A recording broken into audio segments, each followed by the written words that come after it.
Thank you. My name is Terry Fenn Samuelson. I'm the chair of the ETF Docker section, and I have been followed this situation back, as mentioned, 2011. In 2012, we had a meeting here in Barcelona with all the unions in Spain discussing the situation which was growing up quite rapidly. And when we now see what's happened in Greece, Portugal, Belgium, Norway, and now also in Spain, the undermining of the legislations which overrules the national things done by the EU and the Commissioner, we are very worried. And we have to put up the fight to start to get the government, because it's the government in Spain we are now fighting against, and we have to get the employers' organization to understand that and support the discussions in a democratically way.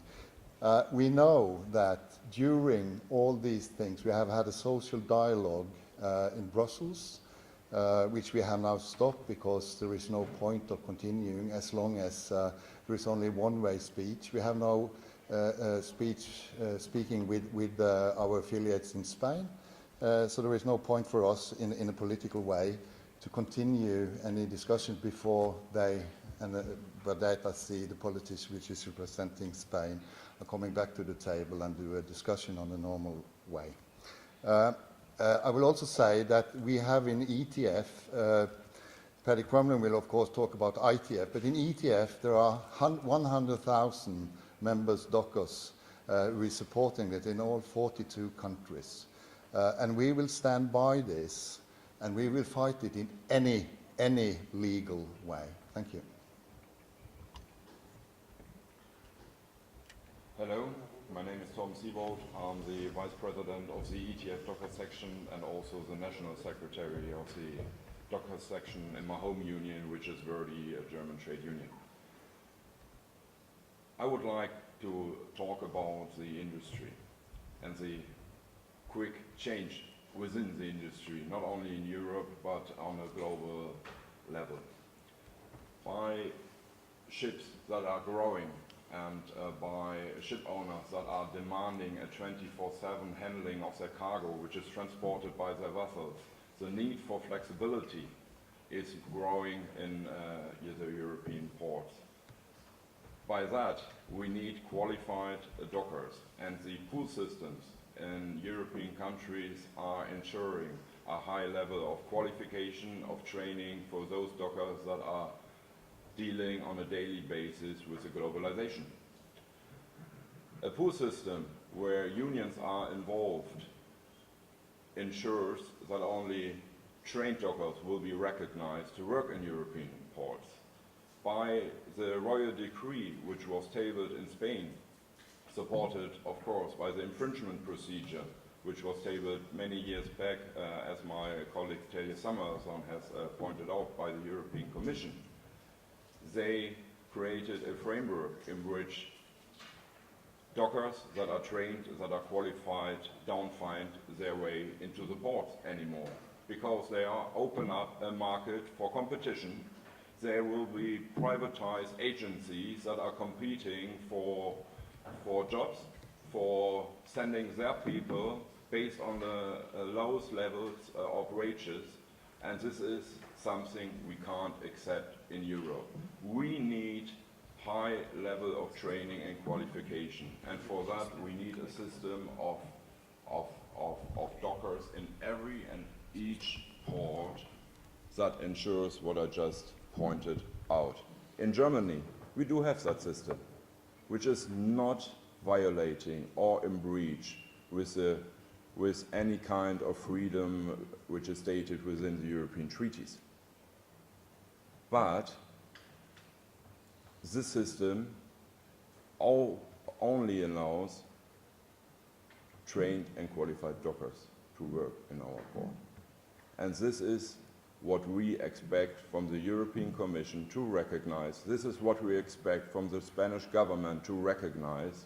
And we also expect that they do, we also accept that they do respect any kind of agreement between social partners. Otherwise, the social dialogue on national and European level is a fake social dialogue, and we are not going to accept that kind of treatment of the people and the dockers in Europe. Thank you very much. I'm Paddy Crumlin. I'm the President of the International Transport Workers Federation, also the Chair of the Dockers section of the ITF, and I'm also National Secretary of the Maritime Union of Australia. Look, we see it this way. This is a form of union busting, and we're not going to have a bar of it. Not going to have a bar of it in Spain. We're not going to have a bar of it throughout Europe. And where it happens anywhere in the world, international dock workers are going to do something about it. The big players in this country are all multinationals. APM Terminals, Hutchinson and DP World. Stevedoring is an international industry. It's being automated. It's highly productive. It has very small numbers of employees. It's essential community infrastructure. There's not any real competition in those areas. It is about maintaining a fundamental supply to the communities in every country. Dock workers have a right to training. It is a 24-hour-a-day industry. It is a highly productive industry. It's an industry that requires very specific skills and investment in skills and safety. There needs to be training infrastructure. There is nothing within the scope that says dock workers in Spain, in Belgium, in Germany, in Australia cannot have stable employment within a single company. But what there needs to be is stability of employment for dock workers within inside an industry. And what the industry and the government needs to do is invest in that training. And the best way to invest in that training is to invest in a process where there is an identifiable workforce that is trained right up to best practice, that is safe. We've had enough of dock workers not going home at night because they've been mauled on the job or killed. The mortality rates in this industry are one of the highest in the world. We are not going to accept what is basically a union-busting exercise by this government. We're not going to accept the big stevedoring companies in this country or any country doing anything but reaching understandings with the national workforce about the best interests, the most sustainable interests, the best practice for training and stability of employment. That's the contract.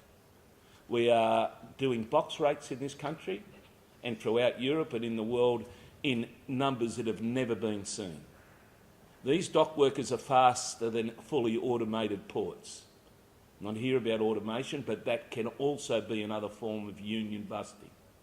The Commissioner has to understand that the social contract and social dialogue in Europe means that there has to be understandings between the stevedoring workforce, the employer of stevedoring labour, and that the government needs to facilitate that outcome and not interfere with it. It's clear that there's political interference in these negotiations. They would have been resolved a long time ago, like they have been in other countries, if there was not political interference. Understand this.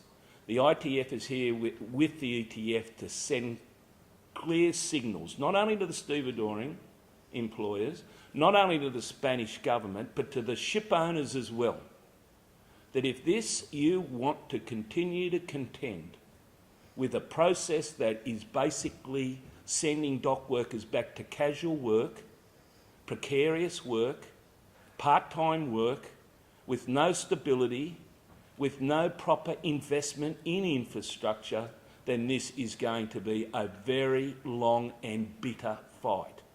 Not only legally, not only publicly, not only within the community, but industrially. Now, I urge the Spanish government, on behalf of all of the dock workers in the ITF worldwide, I strongly urge the Spanish government to return to the table and facilitate an understanding between the Spanish dock workers' unions and these international employers. It's on the table to be resolved. It must be resolved. It must be resolved urgently, and if it's not, there is going to be a very dysfunctional industrial and political and international outcome. And the ITF is committed to protect these Spanish dock workers unambiguously. Thank you very much.